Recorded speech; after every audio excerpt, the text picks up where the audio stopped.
बिस्मिल्लाहिर्रहमानिर्रहीम। Welcome back to any structures. आज की वीडियो में हम लोग डिस्कस करेंगे क्वेश्चन नंबर 16 टू 20।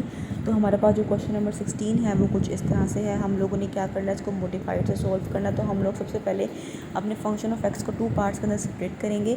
फर्स्ट वाला जो है एफ नॉट ऑफ एक्स, वो हमारे यू नॉट ऑफ एक्स की वैल्यू बन जाएगी। उसके बाद सेकेंड कंपोनेंट की वैल्यू फाइंड करने के लिए हम लोग क्या करेंगे कि अपना फार्मूला यूज़ करेंगे F one of X plus lambda integration from 0 to 1/2 kernel और पिछले वाले कंपोनेंट की value in terms of T. उसके बाद हम लोग उसमें सारी वैल्यूज़ इसको पुट कर देंगे। अब यहाँ पे जो हमने लास्ट क्वेश्चन में किया था उसी तरह से इसकी इंटीग्रेशन करेंगे कि हम लोग साइन इनवर्स ऑफ टी जो है उसको यू लेट कर लेंगे, उसके बाद उसका डेरिवेटिव लेंगे।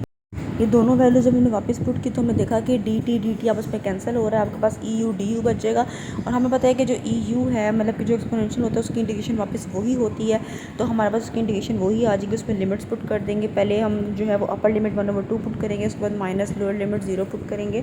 तो आंसर जो है वो कुछ इस तरह से आएगा। देखेंगे दोनों वैल्यूज़ जो है वो आपस में सेम है, लेकिन साइन उनके ऑपोजिट है, तो ये नॉइस टर्म्स बन जाएंगे, आपस में कैंसिल आउट हो जाएंगी। आपके पास जो है फर्स्ट कंपोनेंट की वैल्यू का आंसर जो है वो 0 आएगा। इसी तरह तमाम कंपोनेंट्स की वैल्यू का आंसर जो है वो 0 आएगा। जब आप यू ऑफ एक्स के लिए जो है इन सब का समीशन फाइंड करेंगे तो तमाम कंपोनेंट्स की वैल्यू 0 होंगे। सिर्फ यू नॉट ऑफ एक्स की जो वैल्यू है वही हमारी यू ऑफ एक्स का फिर आंसर बन जाएगा। क्वेश्चन नंबर 17 को डिस्कस कर लेते हैं। सबसे पहले हमने इसको जो है स्प्लिट किया टू पार्ट्स के अंदर।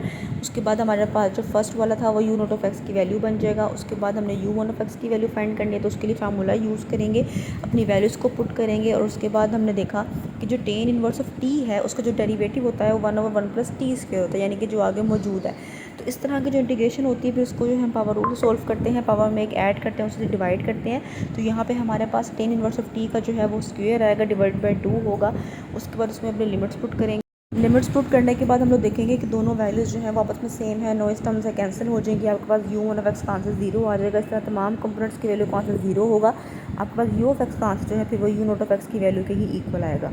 क्वेश्चन नंबर 18 डिस्कस कर लेते हैं। ये भी एक फ्रेडहाम इंटीग्रल इक्वेशन है। यहाँ पे सबसे पहले हम जो अपने फंक्शन को स्प्लिट करेंगे टू पार्ट्स के अंदर। यू नॉट ऑफ एक्स की value cos inverse of X की इक्वल आ जाएगी। उसके बाद सेकंड कंपोनेंट की वैल्यू फाइंड करने के लिए फार्मूला यूज़ करेंगे एफ वन ऑफ एक्स की value lambda integration from -1 to 1 kernel और पिछले वाले कंपोनेंट की value in terms of T. उसके बाद यहाँ पे आप लोगों ने जो है कोस इनवर्स ऑफ टी की इंटीग्रेशन करनी है। x2 के कॉन्स्टेंट है तो वो इंटीग्रल के साइन से बाहर आ जाएगा। कोस इनवर्स ऑफ टी की जो इंटीग्रेशन है वो हमारे पास कुछ इस तरह से होती है। उसके बाद आप लोग लिमिट्स पुट करेंगे, upper limit 1 minus lower limit -1 put करेंगे। उसके बाद अपनी वैल्यूज़ को सिंप्लीफाई करेंगे तो आपके पास 180 जो है वो आंसर आएगा, जो कि पाई के इक्वल होता है। दोनों वैल्यूज़ जो है वो सेम है, मतलब कि नॉइस टर्म्स हैं, उनके साइन ऑपोजिट है, तो आप उसमें कैंसिल आउट हो जाएंगी। और आपके पास यू वन ऑफ एक्स का आंसर जो है वो 0 आएगा।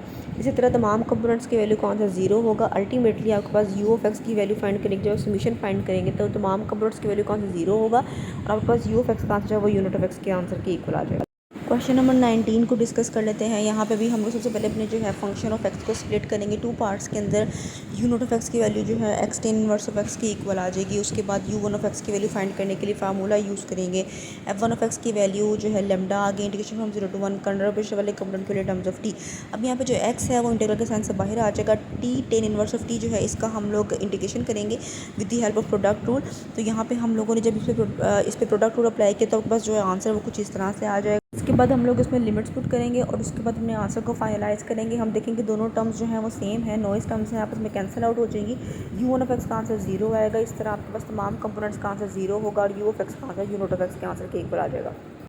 क्वेश्चन नंबर 20 को डिस्कस कर लेते हैं। यहाँ पे भी हमारे पास मॉडिफाइड से सोल्व होना है, तो हम अपने पहले फंक्शन को स्प्लिट करेंगे टू पार्ट्स के अंदर।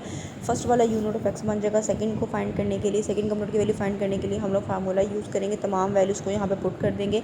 अगेन एक्स यहाँ पे जो है कॉन्स्टेंट बिहेव करेगा, वो इंटीग्रेशन से बाहर आ जाएगा। 1 की इंटीग्रेशन सेपरेट हो जाएगी। T sine inverse of T जो है इस पर दोबारा प्रोडक्ट रूल अप्लाई करेंगे। प्रोडक्ट रूल अप्लाई करने के बाद हम लोग इसके अंदर जो है अपने लिमिट्स पुट कर लेंगे। सारी इंडिकेशन करने के बाद अपने लिमिट्स पुट करने के बाद हम लोग देखेंगे कि जो आंसर आया है वो आपस में जो है दोनों नॉइस टर्म्स हैं, आपस में कैंसिल आउट हो जाएंगे। आपके पास आंसर 0 आएगा। इस तरह तमाम कंपोनेंट्स का आंसर 0 होगा और यू ऑफ एक्स का आंसर जो है वो फिर यू नॉट ऑफ एक्स का आंसर के इक्वल आएगा।